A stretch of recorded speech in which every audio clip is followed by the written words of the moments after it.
대인간관계를 알고 싶으면 특별히 비 오는 날 행사할 때 와준 사람은 웬만한 자기 관계가 잘 돼 있는 사람으로 생각이 듭니다. 아마 그래서 뭐 기독교에서 그런 농담이 있습니다.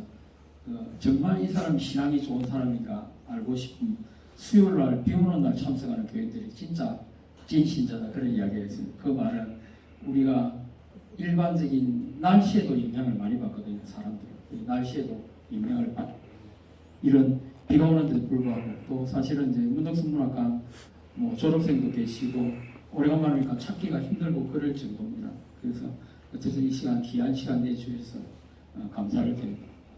제가 우리가 뭐 제가 문학적인 관점에서는 뭐 저보다 더 잘하시는 분이 더 많을 겁니다. 그렇지만 제가 아는 한도 내에서 같이 나누는 생각을 갖고 이렇게 한번 여러분과 같이 이야기를 나누고자 합니다. 먼저 AI는 인공지능이라고 말하는데 넓게 보면 AI 프로그램이 해당이 됩니다. 그래서 그를 이제 간단하게 해서 AI의 인공지능이라고 이야기합니다. 인공지능의 역사는 물론 최근이라고 생각하지만 사실은 인간이 생각을 하기 시작한 때부터 AI는 시작되어 볼 수도 있습니다. 그것은 고대 장인들이 자기 생각으로 이렇게 했으면 뭔가 안 되겠나 마치 타임캡슐이 만들어지기 전에 이런 거 만들면 된다 하는 것처럼 고대 시대에도 이미 어떤 인공존재에 대한 신화나 이야기, 소문 또 그런 씨앗을 심은 것이 야의 출발이라고 볼 수가 있을 겁니다. 마치 우리가 고대 벽화를 보고 미술이 시작되었듯이 AI 역사도 사람의 머릿속에서 시작된 것이 인공지능 시작으로 보면 됩니다. 그래서 실질적인 출현했던 것은 1950년대에 이거는 이제 단순한 논리나 수학적 규칙 이걸 기초 시스템이라고 하는데 우리가 잘 아는 PC 컴퓨터를 말합니다. 그때는 어떤 이게 인공지능의 시작입니다. 이게 어차피 지금 AI도 역시 컴퓨터에 기반을 둔 우리가 말하는 0과 1의 전산수칙에 의해서 연산수칙에 의해서 결과물을 보여주거든요. 그 다음에 이제 1960년대, 70년대에도 이미 패턴 인식 알고리즘을 가지고 이미지를 컴퓨터가 구분해내고 분류를 하는 그런 걸 이미 70년대까지 그래 발전해 왔습니다. 그 다음에 1980년, 90년대 돼서 비로소 이릉이라서 이제 그 훈련을 시킨다. 컴퓨터도 훈련을 시키면 마치 사람이 생각하듯이 기억을 하고 그것을 뽑아낼 수 있다는 것을 해가지고 그만큼 발전을 해서 그때부터 이제 그렇지만 표면적으로는 사실은 드러나지 않고 전문가들에 의해서만 이렇게 알려졌습니다. 그러다가 2015년경에 와서는 이제 마이크로소프트 팀에서 그림을 갖다 20가지 한 16가지 그림을 16만 개나 되는 이미지를 보여주고 이거를 정확하게 뽑아내는 것을 대회를 했는데 그때 컴퓨터가 96%의 이미지를 발견해. 그러니까 사람도 사실은 16만 개를 보여주고 이게 제목이 뭐냐 어떤 걸 하는데 발견한다는 게 쉽지 않을 겁니다. 그런데 2015년대 이미 96%를 정확하게 찍어냈습니다. 컴퓨터가. 그러니까 지금은 그래서 이제 그 사이에 그는 생략을 제가 하겠습니다.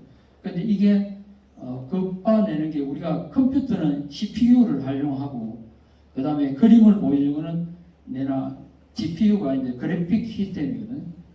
이미지를 보여주는 건데 이미지의 경제는 GPU가 CPU의 한 3배의 빠른 속도를 냅니다. 그런데 보통 GPU를 갖고 어떤 인식을 할 때 이 보통 프로그램마다 176개 그러니까 컴퓨터에 막 몇백 배가 되는 거죠. 그게 계산을 하면.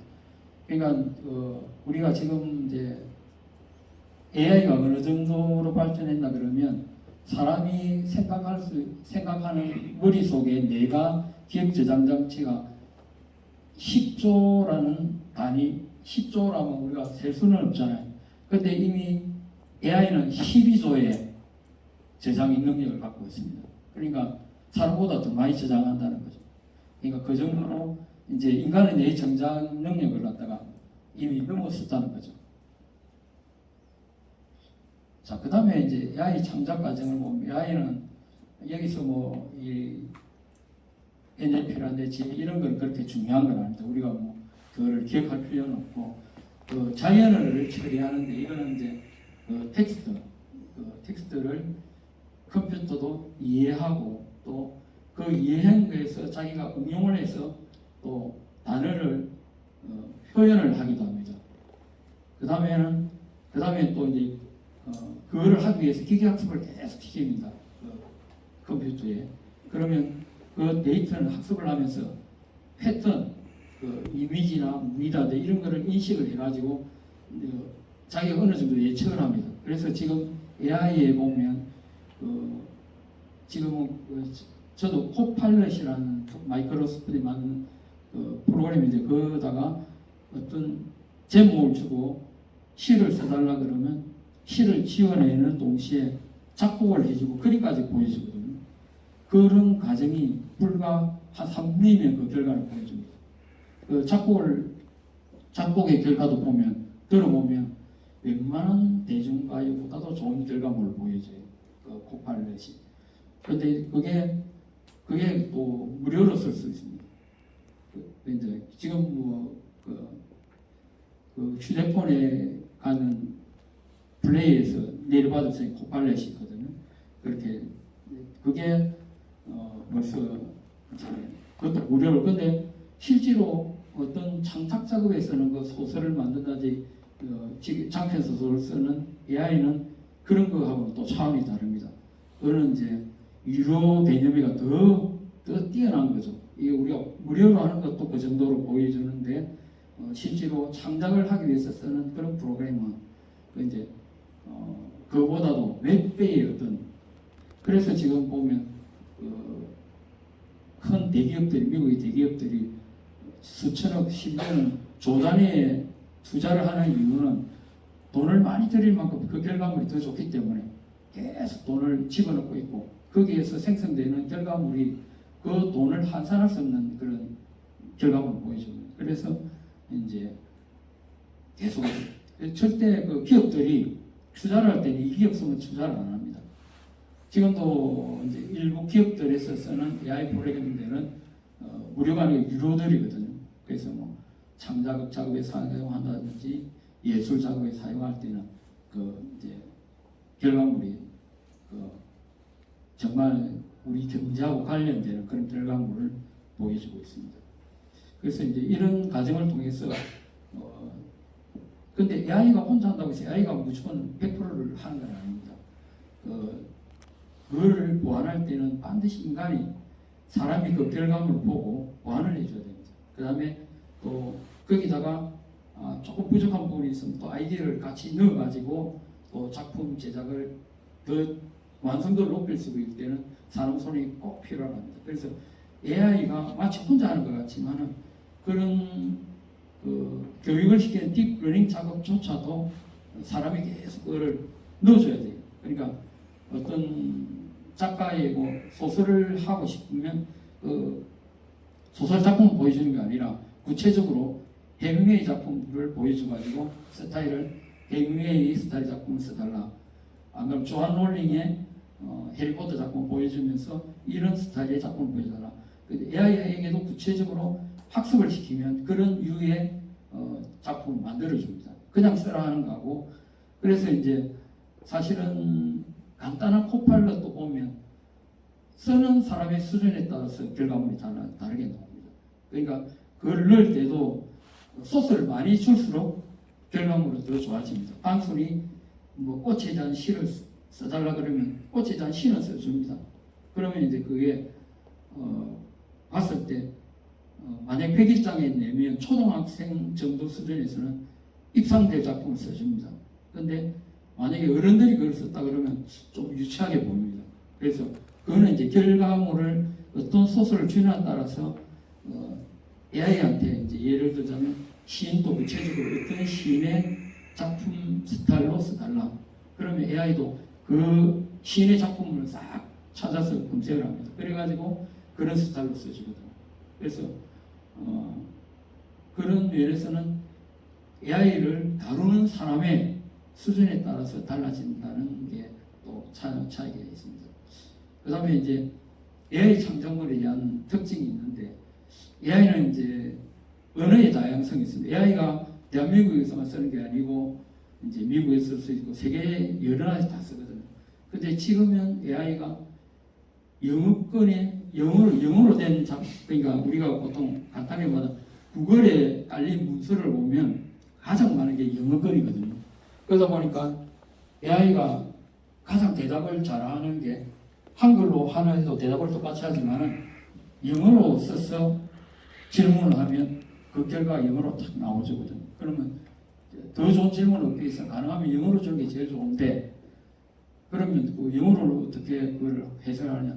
그럼 그걸 또 번역기에 돌려서 하면 좋은 결과물을 얻을 수 있다는 거죠. 한글로 질문하는 것보다는 영어로 질문하면 더 좋은 결과를 얻겠죠. 그러면 영어가 지금 위에 있지만은 갈수록 이제 한국권에도 지금 이제 또 한국 사람들 쓰기 좋은 거는 또 그 내부에서 만든 크로바 GPT가 있습니다. 그런 경우에는 한글에 러닝을 많이 시키기 때문에 또 한국 사람들에게 대한 좋은 결과물이 나옵니다. 그러니까 어떤 부분에 따라서, 그러니까 그 프로그램이 어떤 산문이나 소설에 좀 이제 더 최적화된 거는 그런 결과를 할 거고, 미술에 대한 그 달리 같은 프로그램 같은 경우는 이제 미술 그림을 그려주거든. 근데 그런 거는 이제 미술 그림을 많이 보여줌을 위해서 그림의 결과물을 좋게 보여준다는 거죠. 그래서 문화적 다양성, 또 여러 문화권에서는 문화적인 자료를 넣다 보니까 그런 여러 문화권의 어떤 결과물을 반영하게 된다는 거죠. 그 다음에 창작물의 다양성은 이제 개발자들이 이제 어떤 거에 사람에 따라 개인의, 그러니까 개발자의 중요성은 뭐냐 그러면, 개발자가 만약에 핑계를 갖고 있으면 예를 들어서 너무 진보적인 거를 교육을 시키면 그 결과물은 진보적이 되겠죠. 그런데 너무 보수적인 거를 하면 또 보수적인 결과물을 나오고, 그래서 개발자가 정말 충용적이고 포용적이고 내 이념만 생각하지 말고 폭넓은 이념으로 넣었을 때는 그 창작물도 그렇게 다양하게 나올 수 있다는 거죠. 만약에 내가 좋아하는 어떤 보수적인 작가만 탁 넣어버리면 그런 그 AI는 그에 최적화돼가지고 결과물은 보수적인 작품밖에 안 나오게 되는 거죠. 그래서 개발자는 그런 좀 폭넓은 다양성을 될 수 있도록 그렇게 해주는 게 아주 중요하다는 거죠. 그렇지만 이제 결국에는 모든 게 인간의 손에서 만들어지기 때문에 사람이 어떻게 많은 따라서 그 결과물들은 그렇게 창작물 문학에 응용이 된다는 겁니다. 그 다음에 AI 창작물을 하다 보면 반드시 이제 프로그램이다 보니까 완벽할 수는 없거든요. 그래서 문제점은 뭐 사람 개개인의 문제점이 있듯이 AI도 문제점은 있을 수밖에 없습니다. 그래서 그게 뭐 창의성의 한계라 그러는데, 그 말은 틀에 박힌 결과를 얻을 수도 있어요. 왜 그러냐? 쓰는 사람이 갖고 그 다음에 그 프로그램이 받아들인 딥러닝의 결과에 의해서 나오기 때문에 정말 100% 완벽한 창작은 나올 수가 없다는 거죠. 왜 그러냐? 특히 이제 그래 어떤 면에서는 잘못하면 어느 정도의 예를 들어서 표절 비슷한 그런 작품도 발생할 수가 있다는 거죠. 왜냐하면 있는 거를 갖고 창조하다 보니까 재창조를 한다고는 하지만은 잘못하면 그 결과물을 받아들였을 때 그거를 정확하게 검증을 안 하다 보면 AI가 뭐 사람처럼 100% 정직하지는 않습니다. AI도 마치 그게 표절인 줄 알면서 갖고는 경우도 있어요.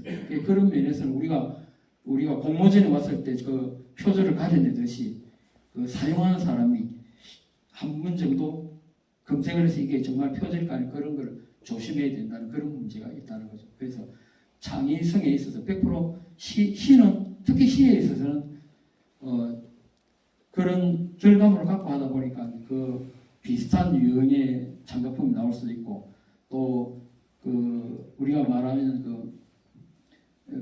프롬프트 그런 이제 질문을 하는 거를 프롬프트 엔지니어링이라고 그러거든요. 어떤 질문을 주냐에 따라서 결과가 달라지기 때문에 그런 이제 창의성의 이 한계도 질문하는 사람이 이렇게 만들 수가 있다는 거죠. 그래서 어떤 소설을 주냐에 따라서 또 노골적으로 더 좋은 작품을 만들기 위해 정말 유명한 시인의 스타일로 써달라면 그런 스타일로 써줍니다. 그러다 보면 그게 표절의 문제에 한계가 있는 거죠. 그 다음에 이제 AI가 결국에 이제 만들면 이게 소유권과 저작권의 문제가 반드시 발생할 수밖에 없습니다. 왜냐? 그 어떤 갖고 오는 과정에서 100% 창작물이 아니잖아요.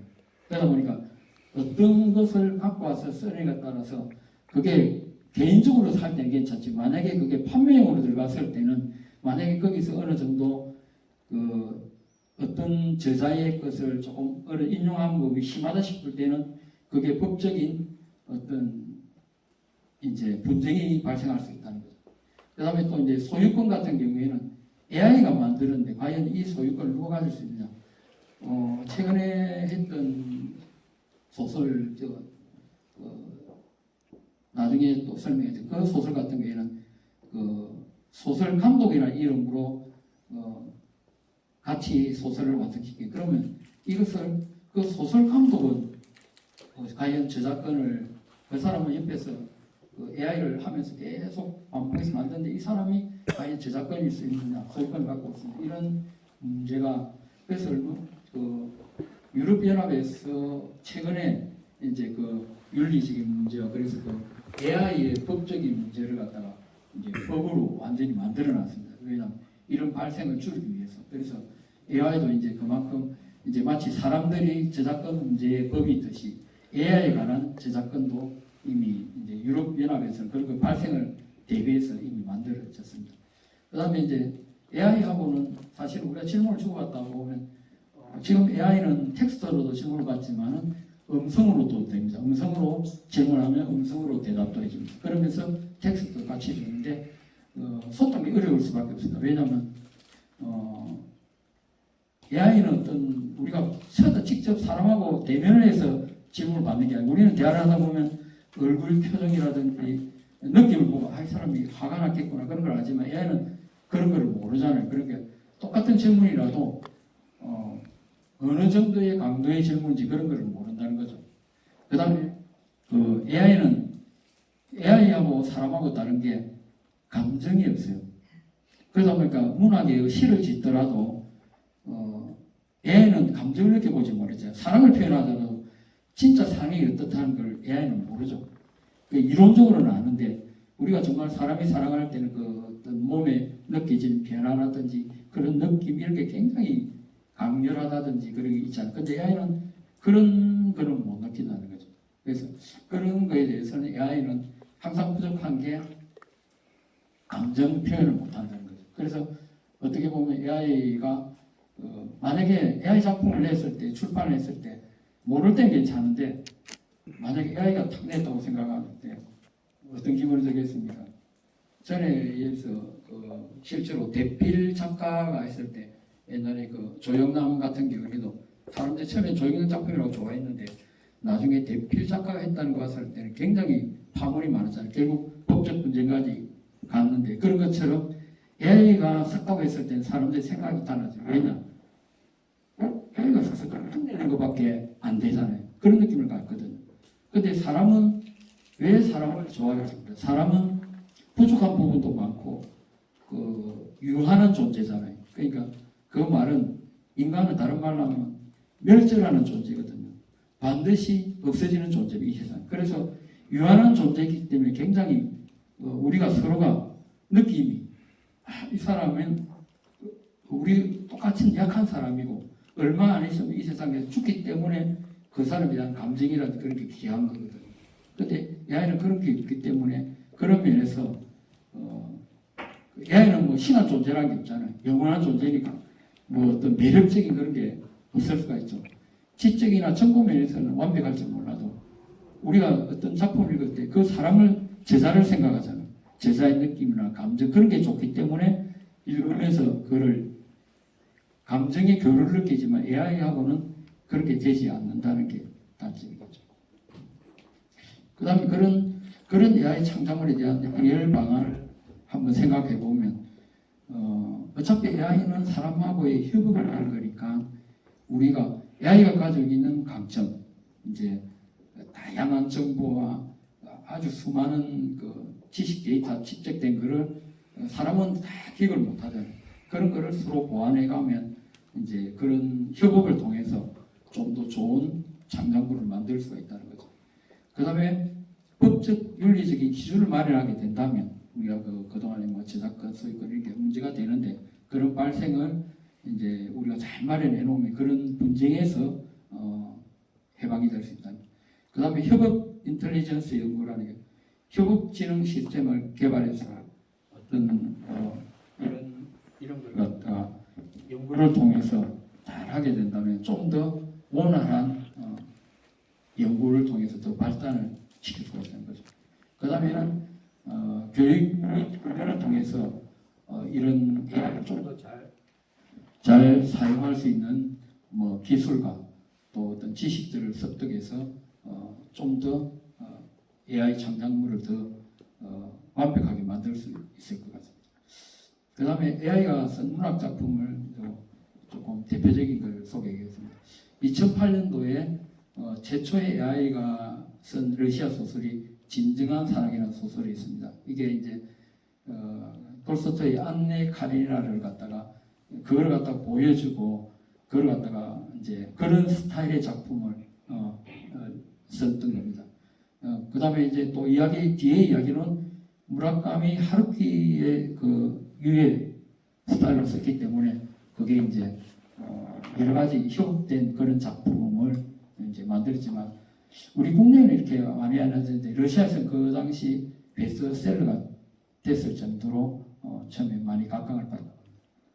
그 다음에 2016년에는 일본 AI 단편각 소설문학상에 그때는 이제 AI 소설이라는 말을 안 밝히고 통과가 됐을 정도로 예심을 통과해서 스폰sor이 올라갔으니까 그 수준이 어느 정도 되겠다는 것을 알 수가 있지 않습니까?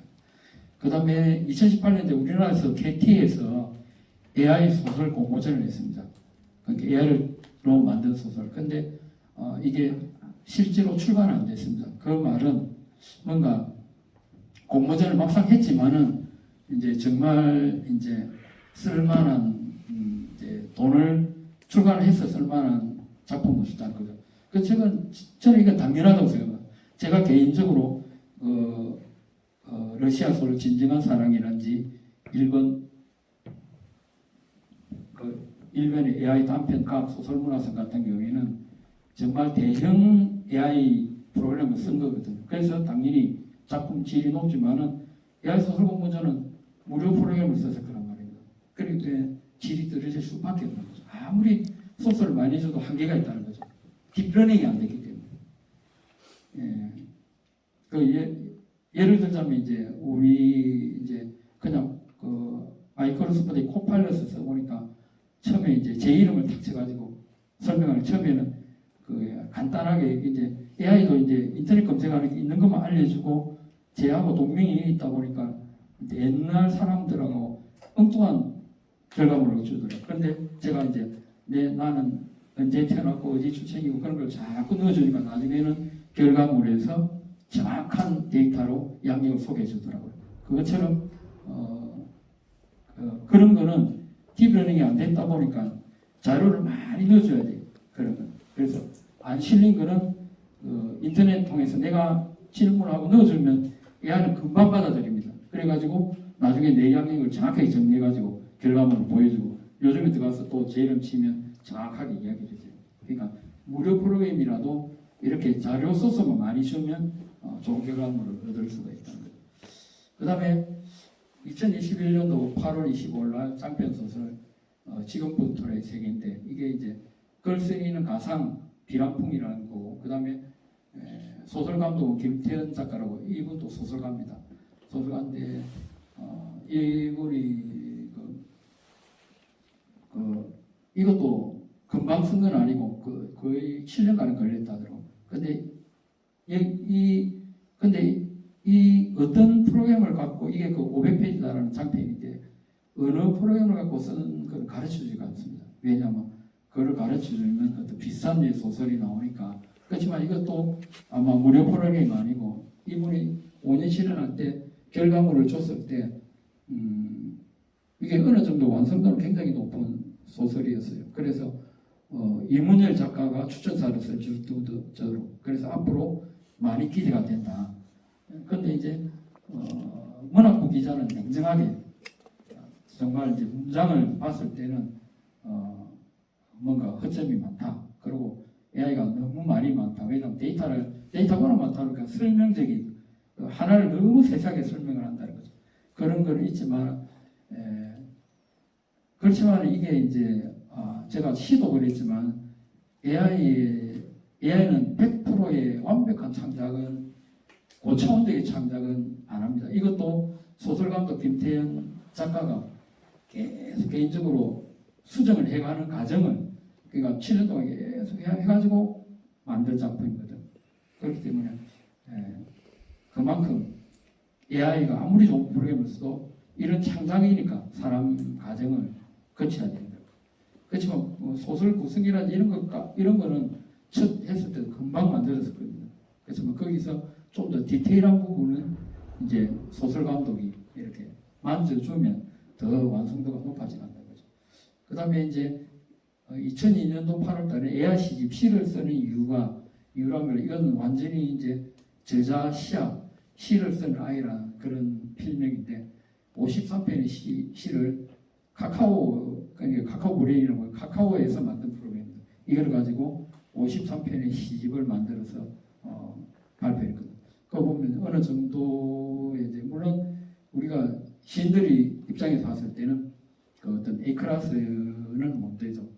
A 클래스는 못 되지만 한 B 클래스에 좀 잘 쓰는 수준은 될 정도입니다. 그렇지만 AI가 내놓을 때는 정말 우리가 생각하는 잘 쓴다는 시인의 결과물은 절대 주지 못한다. 왜냐하면 정말 그 문장의 디테일함이라든지 그게 이제 감정이 없다는 그 이유가 뭐냐 그러면 우리가 시를 예로 들자면 시가 정말 좋은 시는 어떤 시냐 그러면 작가가 쓸 때 정말 절실함으로 쓴 시는 읽는 사람이 그 절실함을 공감하게 됩니다. 그래서 만약에 우리가 시를 읽었을 때 어떤 절실함을 느낌이 받아들이지 못한다 그러면 그건 실패한 시거든요. 그러니까 시를 읽었을 때 독자에게 그 절실함이 전달이 돼야 돼요. 그게 전달이 되면 그거는 정말 시는 살아있는 시죠. 그러니까 절실함에서 실패한. 근데 AI는 절실함을 갖고 안 쓰잖아요. 그죠? 데이터에 의해서 좋은 결과물을 줄 뿐이죠. 그래서 이제 근데 이 마지막에 나왔던 이 시를 쓰는 이유의 이 시는 그러다가 더 확장을 해서 시극도 공연을 했습니다. 그 나온 뒤에 시극을 통해서 7편의 시를 가지고 시극을 만들어서 실제 공연을 했거든요. 그만큼 AI의 어떤 확장성은 이제 굉장히 기대가 되는 편이죠. 왜냐하면 대중성은 있기 때문에. 왜냐하면 제가 왜 B공급이라고 그러면 우리가 A 클래스의 시인들은 대중성은 없잖아요. 근데 한 B급의 그런 읽었을 때 쉽고 그러다 보니까 대중성 면에서는 성공의 가능성도 있는 게 AI의 문학작품이죠. 그 다음에 이 AI를 그러면 정말 우리 실생활에서 문학의 교육에도 사례로 쓸 수 있는가를 생각해 보면 실제로 어떤 인공지능 기반의 문학 작품을 분석하는 탁월할 수밖에 없습니다. 왜냐하면 그 데이터를 주면 그거를 작가의 스타일이라든지 안 그러면 그 표현의 패턴이라든지 그 이해라든지 아이디어 이런 거를 정말 분류를 AI는 정말 잘합니다. 그리고 뭐 만약 해밍의 작품을 싹 읽으라면 해밍의 스타일 작품도 쓸 수가 있거든요. 그러니까 그 정도로 이런 거는 이제 그 학생들을 가르치고 이럴 때도 어떤 작가 스타일을 연구한다 이럴 때는 막 책 보고 하는 것보다 훨씬 빠른 결과를 주죠. 그러면 거기서 보완을 하면 되니까 이런 건 실제로 작품을 뭐 평론을 쓸 때도 굉장히 도움을 많이 돼요. 짧은 시간에 어떤 책을 다 읽은 시간이 없지만 짧은 기간 안에 그런 데이터를 가져와서 어떤 논문을 쓴다든지 그럴 때 아주 도움을 많이 받을 수가 있는 거죠. 그 다음에 이제 새로운 창조적 과정에서도 많이 활용되었어요. 소설을 쓸 때 어떤 작품의 구성이라든지 배경 설계, 캐릭터를 만들 때 아주 단시간 내에 할 수, 우리가 개인적으로 작품할 때는 막 머릿속에 한참 생각하고 그 다음에 어떤 책, 적어도 소설을 쓸 때 작가들이 어떤 주인공이 의사 같으면 실제로 그 작가는 의사들의 어떤 의학서라든지 이런 것도 정말 몇십 권 읽고 그 의학소설을 쓰잖아요. 그런데 이 AI를 하면 그런 의학서들을 직접 많은 시간을 들이지 않고 좀 시간을 짧게 의학에 대한 그런 구성의 함의 캐릭터나 이런 거를 아주 짧은 시간에 이제 데이터를 갈 수 있으니까 작가한테 굉장히 도움을 많이 주겠죠. 그런 면에서는 많이 활용을 될 수가 있습니다. 그 다음에 인공지능과 맞춤형 스토리텔링.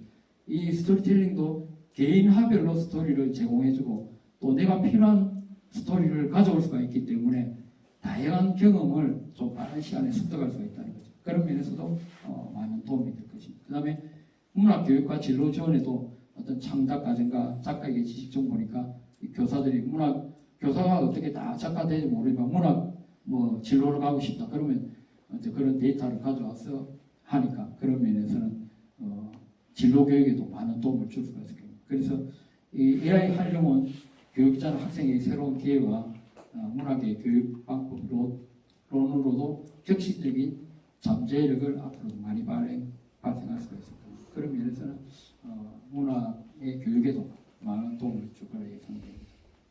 그 다음에 AI 문학의 그런 미래는 어떻게 될까 하면 창작 과정에서 이제 변화가 있을 수가 있죠. AI 조각하기, 이거는 이제 우리가 AI 카빙이라고 하는데, 카빙은 우리가 아이스 카빙이라는 말 들었죠. 얼음이 타기 있으면 그걸 막 조각을 찍어내가지고 정말 이제 멋진 네모만 있는데도 탁 찍어가지고 독수리를 만든다든지 그런 것처럼 어떤 그런 데이터의 조각들을 모아서 결과가 좋은 창작물을 만들 수가 있다는 거죠. 그런 면에서 이제 작가에게 좀 시간 절약과 생각지 못한 아이디어를 AI로부터 얻을 수가 있다. 그 다음에 저작권과 소유권의 재정의가 된다는 거죠. AI가 없었을 때는 이런 게 없었는데 이제 이런 저작권과 소유권이 예를 들어서 이제 작가가 이제 AI 작품에서도 저작권이라든지 인쇄를 어떤 받아낼 수가 있다. 출판을 통해서 이런 거는 내 작품이다. 그런 면에서는 이제 앞으로 큰 프로그램을 만드는 데에서도 이제 앞으로 그걸 밝혀야 될 겁니다. 왜냐 이거는 누구의 작품이라 이런 거를 좀 이용했다. 그런 부분에서도 그러면 이제 내 거를 이용했기 때문에 이용료를 받을 수도 있다는 거죠. 그런 면에서 그런 어떤 소유권 같은 게 이제 많이 앞으로 달라질 겁니다. 이제 옛날에는 그냥 막 검색해서 가져오지만 이제는 앞으로는 그런 것도 등록을 하게 되면 이제 내 작품에 대한 사용을 AI 사용했다 그러면 그걸 이제 받을 수가 있다는 거겠죠.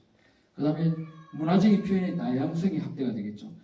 옛날에는 한국 내에서만 되지만 지금 이제 AI 어떤 그런 걸 통해서 세계연합의 어떤 작품까지 다 가져오니까 내가 모르는 문화적인 세계에서도 실제로 그 나라 경험을 안 해도 AI를 통해서 간접적인 데이터 학습을 통해서 어떤 문화권의 어떤 다양한 그런 그 간접 체험들을 이제 가져올 수가 있다는 거죠. 그런 면에서는 작가가 좀 창작에 있어서 많은 확장성을 가져올 수가 있을 겁니다.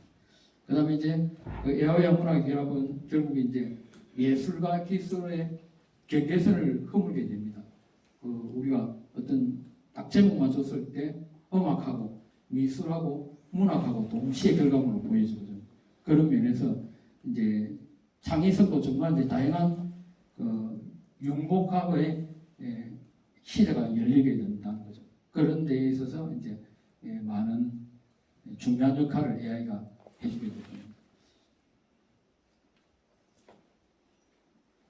여기까지 이제 저는 이제 정리해서 이제 시간이 이제 또 여러분들이 이제 AI에서 필요한 부분은 아마 여러분들이 생각하면 아마 코파일럿 같은 거를 한번 깔아가지고 한번 질문도 던지고 이런 게 나올 거고 여기서 똑같은 강의를 듣더라도 이런 면에서 내가 활용을 많이 하겠구나 또 이제 몇 번 써보면 어떤 사람은 이거 필요 없겠구나 그런 결과가 나올 겁니다. 그렇지만은 도움되는 건 사실입니다. 근데 그걸 잘못 활용하면 게을러지고 쉽게 가는 그런 문학을 너무 쉽게 생각해서 그거를 갖다가 자꾸 활용하다 보면 오히려 자기의 창의성을 떨어뜨릴 수 있는 부분도 있습니다. 그렇지만 제가 볼 때는 시에서는 어떤 다양성과 여러 가지 이제 주제별 그런 거를 얻을 수가 있지만은 산문 부분에서는 정말 많은 도움을 받는다는 건 사실. 왜냐하면 AI가 산문에는 최적화가 되어 있거든요.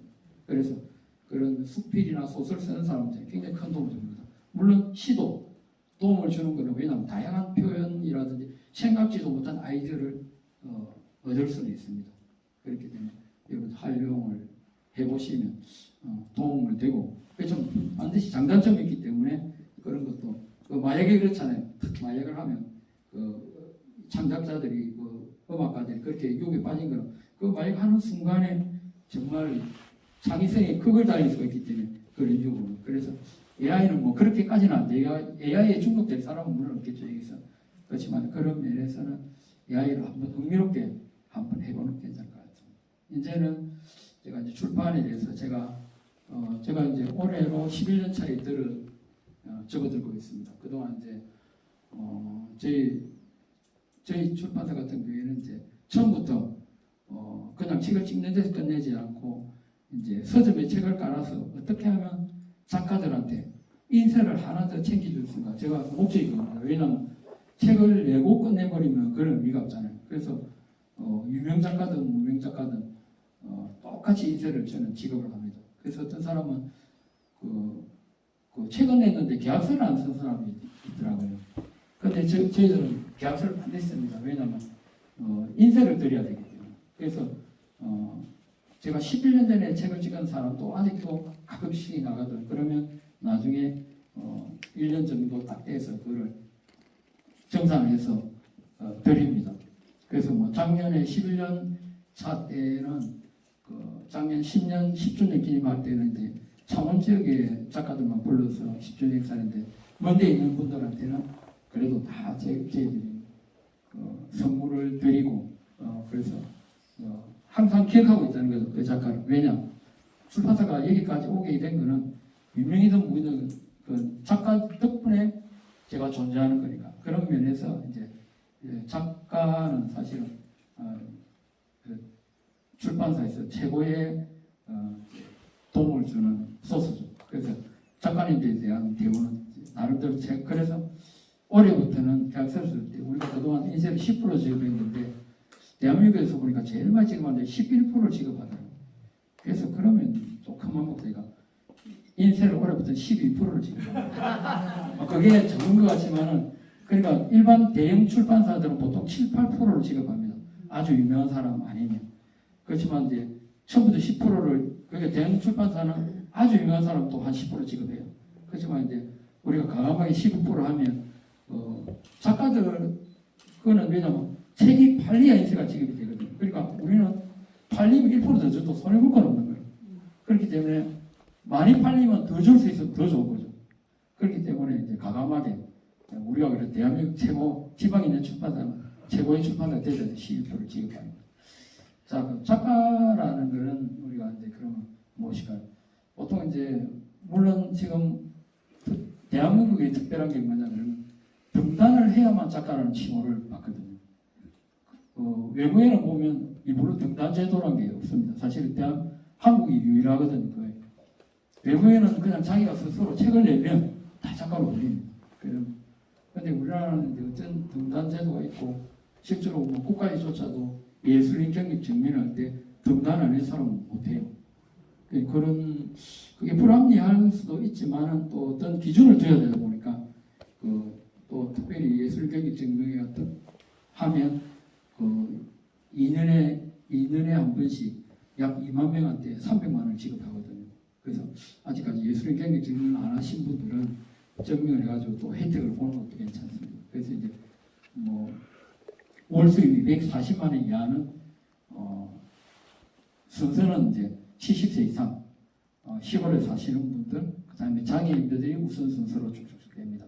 그리고 그 다음에는 수입 자문순으로 해가지고 10,000명의 상반기 10,000명, 하반기 10,000명 이렇게 지급하거든요. 그러니까 그런 좋은 제도는 또 찾아서 여러분들이 취하시는 게 좋을 것 같습니다. 왜냐하면 2년마다 300 같으면 충분히 책을 낼 수가 있거든요. 그래서 제가 오늘도 2번이 오셨는데 그분들이 70이 넘으시는 분인데 정말 시를 열심히 씁니다. 2년마다 이분들 300원씩 받아 책을 계속 쓰고 있어요. 그래서 그런 것도 물론 이제 왜 240이라는 한계라는 실제로 많이 받는 연금을 많이 받는 사람은 한 300 받는 사람 많이 받으니까 자기 돈으로 찍으라는 거죠. 그렇지만 옛날에 예술경력증명 이 제도가 옛날에 김고은법이라고 해서 김고은 작가가 돈이 없어가 굶어 죽은 적이 있잖아요. 그래서 이런 작가는 없게 하자 그래서 정부에서 만든 제도가 이제 예술경력증명입니다. 그래서 우리가 작가라는 것은 대한민국에서는 등단을 해야만 작가거든요. 그래서 근데 작가는 또 작품만 써도 작가이긴 하지만 물론 뭐 어떤 작가는 보면 등단한 지 뭐 20년이 지났는데도 이제 책을 안 만드는 경우도 있어요. 근데 책을 만드는 것과 안 만드는 것과는 정말 차이가 많습니다. 그래서 저는 할 수 있는 작가라 그러면 책을 내는 게 좋습니다. 그 책이라는 것은 이제 그 작가의 그 책을 내게 되면 그 ISBN이라는 게 이제 국제표준 규격에 의해서 딱 등록이 되거든요. 그러면 책은 이제 국립중앙도서관에 납본을 합니다. 대한출판문화협회도 납본을 합니다. 국회도서관에도 납본을 합니다. 그럼 그 책은 영원히 남습니다. 그 책을 납본을 2번씩 하든 2번씩 납본하는 이유 하나는 대여용 책으로 주고 하나는 국립중앙도서관의 서고에 영원히 저장이 되거든요. 그래서 이제 그 책이 납본하게 되면 여러분들 책 낸 사람들은 국립중앙도서관에 가면 딱 그 책이 있습니다. 그러니까 그래서 그 ISBN을 만든 책과 또 ISBN이 없는 책은 다릅니다. 예를 들어 인쇄소에서 찍어버리면 책은 있는데 또 국립중앙도서관에서 검색을 하면 나오지가 않거든요. 그리고 또 ISBN이 있더라도 서점에 또 올라가 있는 책과 아는 책은 또 다릅니다. 왜냐하면 어느 서점이 검색을 했을 때 책이 검색이 되거든요. 근데 팔리지 않는 책은 검색이 안 되다 보니까 책이 안 알려지거든요. 그래서 이제 그런 면에서도 책을 내되 ISBN이 반드시 ISBN이 있는 책을 내야만 그게 하게 됩니다. 그래서 이제 그래서 작가와 작품 어떤 것을 쓸까 이런 주제는 저자마다 이제 뭐 다 다양하죠. 책을 내되 과연 어떤 책이 잘 팔리고 독자들한테 주겠느냐. 어떤 사람은 시를 쓸 때 뭐 그냥 막 써줘 생각나 그런 것보다는 어떤 주제를 갖고 하는 작품 많이 써본 것도 좋습니다. 예를 들어서 어떤 내가 이번에는 뭐 동물을 주제로 한 시를 쓰겠다. 그럼 동물의 주제가 쫙 있는 시를 쓰면 그 시집은 동물에 관한 시집이 되겠죠. 그런 식으로 특색 있는 책을 만드는 게 좋습니다. 똑같은 거 확 하는 것보다. 그래가지고 이번에는 동물에 관한 시집을 만들다. 그럼 다음에 식물에 관한 시집. 그러면 어떤 그 주제도 뚜렷하고 독자들 읽을 때 어떤 그 PR을 할 때도 그런 게 그래서 어떤 작품 쓸 때도 계획을 갖고 무턱대고 막 쓰는 것도 자유롭게 쓰면 좋겠지만 그런 주제별이라든지 그런 식으로 글을 쓰게 되면 좀 더 작품들이 더 깊이 있는 작품들이 많이 나오게 됩니다. 그럼 왜 책을 만들어 놓은 건 앞에 또 그래서 이제 종이책과 또 전자책이 있습니다. 저희 출판사 같은 경우에 종이책을 만들면 전자책은 무료로 그냥 만들어 드립니다. 그래서 이제 가능한 종이책이 어느 정도 팔렸을 때 전자책은 서비스로 해드리거든요. 전자책도 따로 만들면 돈이 발생하지만 저자 같은 경우에는 뭐 저자한테 서비스 차원에서 또 전자책을 만들어요. 그럼 종이책과 전자책은 지금 보면 이제 전자책이 계속 출판도 높아지고 실제로 판매량도 많이 높아져가는 상황입니다. 그렇지만 아직까지도 사람들은 종이책에 대한 향수가 있거든요. 그래서 책은 만져지잖아요. 그렇기 때문에 전자책은 편리함은 있지만은 단점은 직접 만지는 게 없기 때문에 정말 이 책이 들어가서 어떤 프로그램을 깔아야만 일부의 사람들에 의해서 보여질 뿐이지 그 종이책만큼의 어떤 그런 향수라는 느낌이 없고, 종이책은 하면서 물론 요즘 전자책도 막 줄긋기가 됩니다. 기록도 되고. 그렇지만 종이책에 정말 쳐다보면서 뭐 듣기도 하고 그러다가 줄을 긋고 그런 어떤 느낌은 종이가 뭡니까? 다른 말로 종이는 그 나무거든요. 그래서 책은 그 똑같은 부피에 가장 무거운 게 어떤 거냐면 사실은 이제 책이 굉장히 무거워요. 생각보다 크기에 보면 이사할 때 보면 제일 무거운 게 책이거든요. 박스. 그래서 어떤 책은 어떻게 보면 나무예요. 나무를 정말 몇 그루를 떨고 있다는 그런 향수에 의해서도 종이책은 전자책이 주지 못한 그런 맛도 있습니다. 다만 이제 보관상 이런 것 때문에 어떤 서고에 쌓아놓을 수 없다 보니까 자꾸 색이 나는데, 그렇지만 그 책도 남기기 위해서 스캔을 해서 PDF 파일로 남겨두기도 합니다. 그러면 그 작은 파일에 얼마든지 막 몇백 권, 수천 권의 책이 만드니까 그런 건 또 해결책이 될 수가 있습니다. 그러면 출판의 미래도 보면 이제 앞으로는 이제 지금은 이제 전자책을 벗어나서 보이스북 이제 이런 것도 귀찮으니까 이제 소리만 듣고 이제 종이책이 그 소리책이 또 그때 소리책이 제작비가 굉장히 많이 듭니다. 왜냐하면 성우들도 써야 되고 이러다 보니까 지금은 건장책이 돼가지고 정부에서 지원도 많이 해줍니다. 그러다 보니까 그런 게 조금 단점이 있습니다. 그렇지만 지금 보면 요즘에는 이어폰을 끼고 이제 소리북으로 듣는 게, 왜냐하면 소리는 또 목소리의 느낌이 또 다르거든요. 그래서 이런 게 지금 이제 출판은 벌써 보이스북까지 받고 또 AI를 통한 출판까지 왔기 때문에 이제 앞으로 우리 미래는 갈수록 과연 우리가 옛날에 그랬잖아요. 비조가 나왔을 때 이제 영화가 없어질 것이다. 영화 문을 닫는다지만 안 닫잖아요. 물론 요즘에도 영화 보러 가면 사람들이 참 작아요, 생각보다. 그러니까 뭐 요즘에는 1,000만 넘기던데 뭐 최근에 1,000만 넘어왔지만 웬만한 영화관에 가면 사람들이 적은 게 사실입니다. 그렇지만 당분간 이 종이책은 아직까지는 우리 세대에서는 계속 흘러갈 것이고, 또 전자책과 더불어 가고 또 보이스북을 통해서도 기여를 하지만 제일 좋은 거는 종이책이 좋은 이유는 읽으면서 생각을 하거든요. 생각이 확장이 되기 때문에 종이책은 더 좋다는 거죠. 왜냐하면 소리책은 그냥 듣고 그 성우의 느낌이라든지 그런 분위기 때문에 확 이제 잘 오는데, 이제 내 자신의 개발에 의해서는 종이책이 더 좋다는 거죠. 그래서 이제 시간이 한 시간 정도 돼가네요. 그래서 오늘 AI 문학에 대해서 좀 제가 AI 전문가는 아니지만은 제가 여러분과 대담해서 많은 또 나름대로 여러분 도움이 됐던 부분도 있을 겁니다. 그래서 몰랐던 부분이라든지 또 앞으로 그걸 통해서 조금 확장성은 가질 수 있겠구나, 그런 부분도 있으리라 생각합니다. 그래서 또 출판에 대해서도 제가 나름대로 간단하게 이야기를 했습니다. 그래서 여러분들의 이 시간이 좋은 시간이 되었다면 감사하겠습니다. 고맙습니다.